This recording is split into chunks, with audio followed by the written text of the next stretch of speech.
na. Siyempre, Team Hampas Lupa still led by Boss Charles. Yan. Ang kaninang player of the game natin.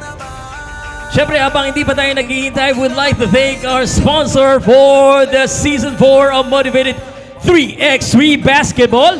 Kasama na dyan ang Uratex, Gatorade, Secret Fresh, PCSO, The Shawarma Shack, 747 Live, Ongpin Express, Protein God, Solaris, Silent Tires, Motivated Studios, Peace Motorcycle Tires, Uncle Drew Sports Center. At ito na yata ang ating start of the game. Alam mo, partner, kinikilabutan ako. Makita ko lang si Mr. Longbam Talaga? ngayon. Nako. Kinikilabutan ako, partner. Nag-goosebumps ako. Sa totoo lang. Dinidikita na nga eh. Oh. Eto Alam na nila eh. Mr. Longbam, no good. Nako, Eto na, mga kaibigan. Bantayan nyo yan! Mr. Longbam, binabantayan ng gusto. Mr. Longbam going up against Team Hampas Lupa. And ang pinaka-inaabangan ng lahat, si Mr. Longbam himself, Harms Hui. Kahit ako, inaabangan ko to. First time ko makikita live maglaro. Ang nagpauso ng 4-point play at saka mga half-court shot sa Pilipinas. 177 points ang kanyang record. Nagbenta yan kay Boss Toyo ng kanyang jersey. Yes. 1 million, pero ngayon, 2 million na raw. Di ba? Ito, si Mr. Longbam. Nung season 3, hindi siya nakashoot, hindi siya nakabutas doon. Noong nakaraang season, titignan natin ngayon. Ang kanyang paliwanag, baka daw kasi maban siya. Ayaw din niya. May ano rin siya, may awa rin siya sa mga kalaban niya.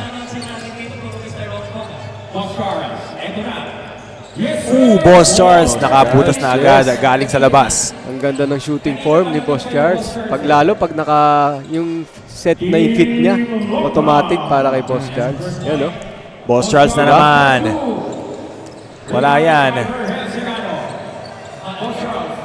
Boss Charles reload. Boss Charles. Pag nakaset yung fit ni Boss Charles, automatic. Bawal yung inbound sa labas. Yung 3x3, yun ang rules ha. Bawal ilabas. So, violation yon para sa team ni Mr. Longbam. Boss Charles na naman! 5 or 6 straight points para kay Violation na naman.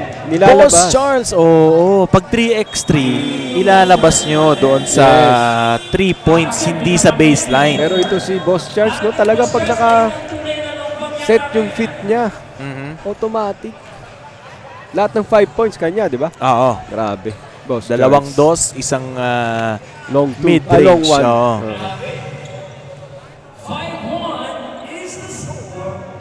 And I would not be surprised kung si Boss Charles ang magsi-season MVP dito. Boss Charles na naman. This time it won't work. Pinasok na rin si Boy Maton. Grabe yung mga pangalan dito ng Yes. ating Nagugulat din ako sa mga pangalan. Haring nito. David, Kuya Mo Boss, Spunky Boy. Spunky diba? Boy, Yung mga Master pangalan. Canor. Yun talaga para makatch yung tao sa mga content mo, di ba? RJ won't go. Arms Hui. Wala pa din. Boss Charles, atake na naman. Atake naman si Boss Charles.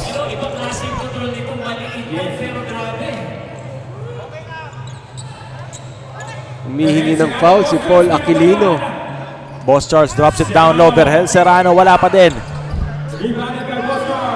Grabe si Boss Charles, 7 points. Kanya lahat. Grabe, higpit ng depensa dito ngayon kay Mr. Longbam. Ang ganda ng intention ni Boy Maton. Kaya lang ang haba ni Vergel Serrano. Butata si Boy Maton. Mr. Longbam, the attack. Mr. Longbam, sayang yun. First point niya sana yun. Shot clock violation lang. Team Hampas Lupa enjoying their lead 7-1. Boss Charles dropping it down low para kay RJ. Team Longbow. Hampas Lupa shooting free throw. Boss Charles, inside and out. Malaki magpabonus yung manager ng Team Hampas Lupa.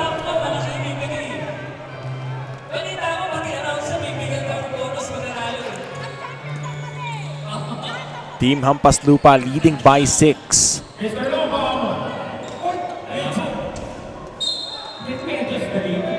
Medyo malamig pa si Mr. Longbam, ha?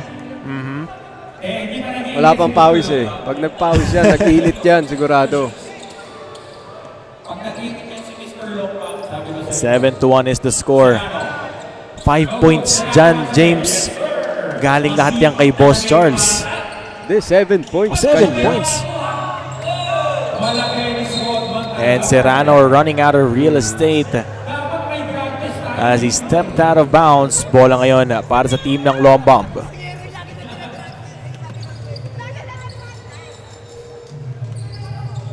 Eight seconds to shoot for the guys in black. Traveling Sayang. violation. Sayang. Minsan na lang sila makawala. Good intention para kay Paul Aquilino. Kaya lang, natawagan siya ng traveling. Boss Charles na naman. Boss Charles Ay, once again. Grabe. Boss Charles. Pinoy step. Pinoy step. Sayang. Hindi nga lang gumana para kay RJ. Mr. Long Bomb.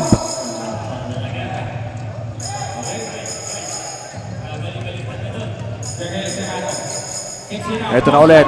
Boss Charles. Another 2. Boss Charles! He is on fire! Biro mo, 11 points para kay Boss Charles sa 12 points nila. RJ. Wala pa din. Rebound. Kanino mapupunta ang bola? Grabe, 10 ang nalaman dito ng Team Hampas Lupa.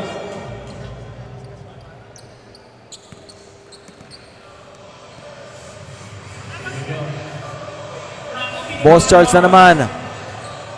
Couldn't get the lucky bounce. Vergel Serrano with a stick back. Pag sumablay si Boy Charles, nandun lagi ito si si Vergel Serrano.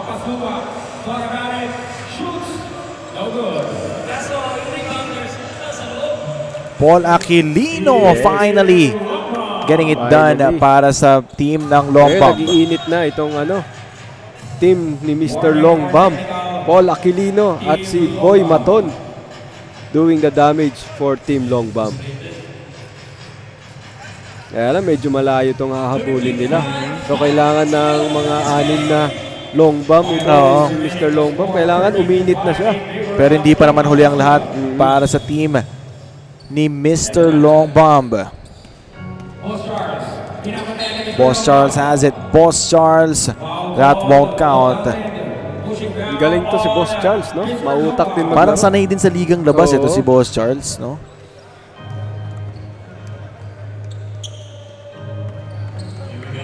Boss Charles, now to Serrano.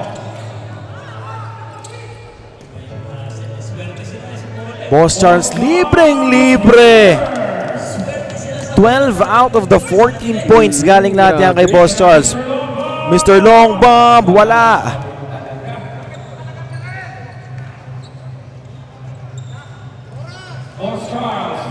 Boss Charles the attack. Boss Charles na naman. How can you stop that guy? Grabe, 13 out of the 15 points kay Boss Charles, di ba? Nothing going right for Mr. Longbam. Medyo Yeah, I think they're a little frustrated, but they need to chill, no? Mahaba pa ito, 4 minutes pa ito. that's a 10-point lead though. Libre si Serrano. Walang Libre ngayon. pantay. Vergel Serrano. Ngayon mukhang masasabi natin na baka matapos tong laro natin ng 21 points. Siguro RJ. itong Team Hampas Lupa ang unang makaka-21 sa content. Oo, sa Content Creators Yes. Cup.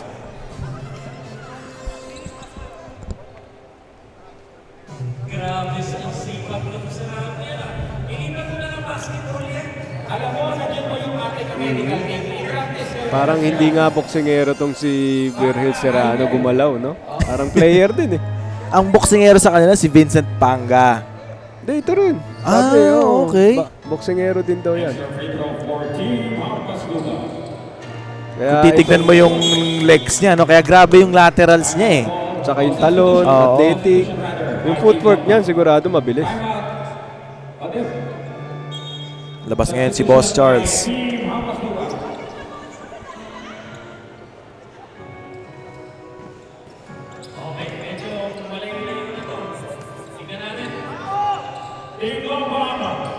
Wala pa din para kay Harms Huy.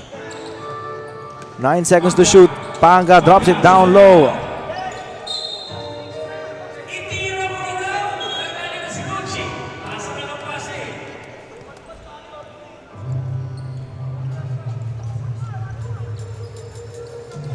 Pagaw. 17-5 is the score. 12 ang kalamangan dito ng Hampas Lupa. Arms Huy. Finally! The crowd loving it. Another one. Won't go. Panga. Rebounded by Serrano. Panga. Ganda naman. Boxing connection. Nice pass by Vincent Panga. Rebounded by Hagen. Dalawa na lang. For the win. Grabe naman yung Serrano. Taas tumalon. Kada tumatalon siya tapos bumababa siya, parang naka-fighting stance pa din siya eh, no? But here we are. Mr. Long Bomb foul. And one. Mr. Lomba, extra free throw. Hindi lang pang long bomb to si Mr. Long Bomb. Meron din pala tong inside, ano?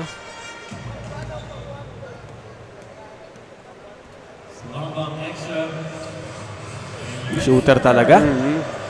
Ganda rin ng form eh, no?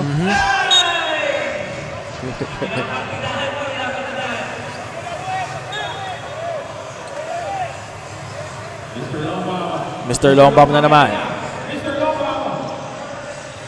Wala yan.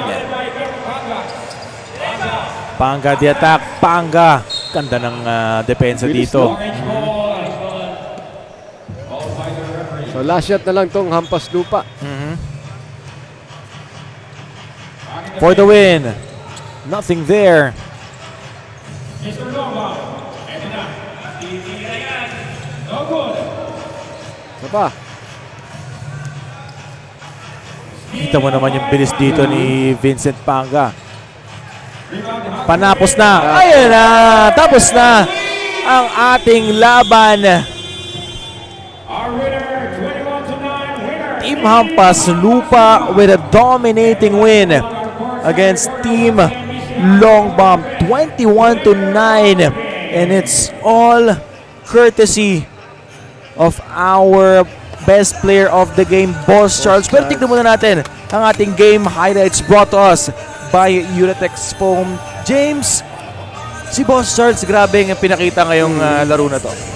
So Boss Charles, pinakitaan tayo inside, outside game. So halos lahat ng puntos itong 21 points sa kanya nang galing. Nagpahinga na lang siya ng mga last 2 minutes. So para mamaya siguro nagreserba na si Boss Charles kasi malaki naman yung lamang nila dito sa team ni Mr. Long Bomb. Baka maubos siya eh. Oo, No? pero Pero pinagbigyan niya yung mga ibang hindi masyado nagagamit. Pinasok niya. So yun din ang kagandahan kay Boss Charles. Pinagbibigyan niya yung mga kakampi niya.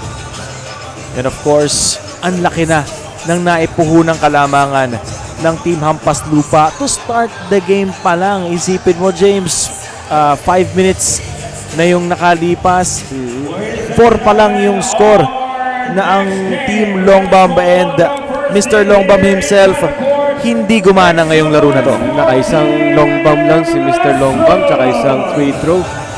Boss Best Charles player in of the the game. house, Kasama everybody. ngayon, Boss Charles, Joel this Chavez. time, gusto kong malaman, how did you get started sa basketball? And what inspired you sa paglalaro ng basketball? Una po sa lahat, gusto ko lang shoutout yung tito ko, nasa stage. Tito Boy, Alam mo yan, kung hindi ko man naabutan ng game mo, pero isa ka sa mga idol ko kasi siya yung naging inspirasyon ko kasi muntik na siya maging PBA player. Si Johnny Parker, dito ko yan, nasa stage. Shout out kahit di mo nakikita dito. Shout out sa'yo. Na-inspire ako sa kanya para maglaro na maglaro. Kasi dati, syempre, as a maliit na player, akala natin walang pag-asa maglaro. Pero dahil nga, walang size yan. Kung meron kang puso sa paglalaro, kaya mong gawin ng mga kaya mong gawin sa paglalaro ng basketball. So masasabi mo bang passion mo ang paglalaro ng basketball? Passion ko na to. Bata pa lang ako, ito na nilalaro kong sports. Kaya ngayon, naayos ko yung aking mga injuries. Babawi ako this season. At pinapangako sa team ko, gagawin ko lahat ng best ko. Yes, thank you so much, Boss Charles. Back to you, Charles and James.